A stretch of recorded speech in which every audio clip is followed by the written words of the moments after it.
Queridos amigos, estamos iniciando con la palabra del Señor. Qué hermoso. Ya estamos cada vez más cercanos, queridos amigos, a finalizar este año 2025.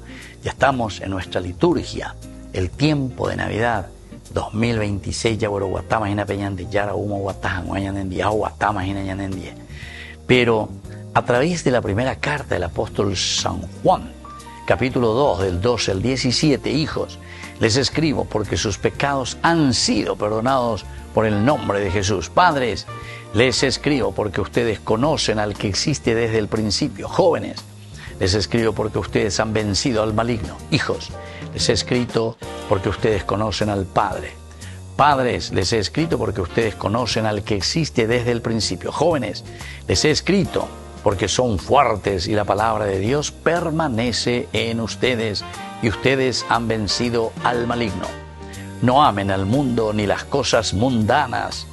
Si alguien ama al mundo, el amor del Padre no está en él, porque todo lo que hay en el mundo, los deseos de la carne, la codicia de los ojos y la ostentación de riqueza, no viene del Padre, sino del mundo. Queridos amigos, veáis ina lleva, ya putaso que na oñon die paya, yo putasona, ya putasona, y catuamaisha peñan de yara o ubeñan de pepe.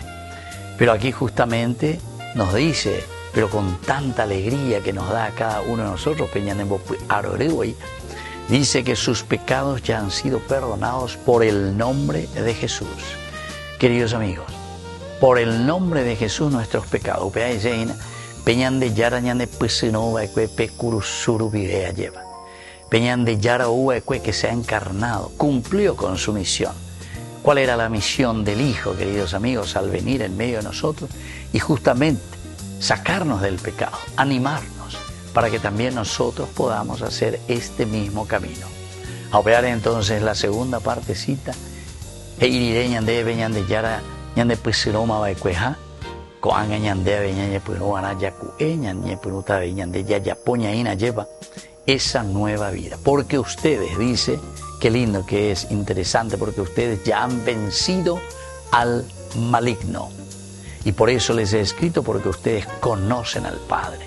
Conocer al Padre, conocer al Hijo, conocer la fuerza de ese Espíritu que nos renueva, queridos amigos, hace que nosotros también podamos vencer a todo aquello que es negativo. Podamos vencer al maligno. Y que la bendición del Señor descienda sobre cada uno de ustedes, el Padre y el Hijo y el Espíritu Santo. Amén.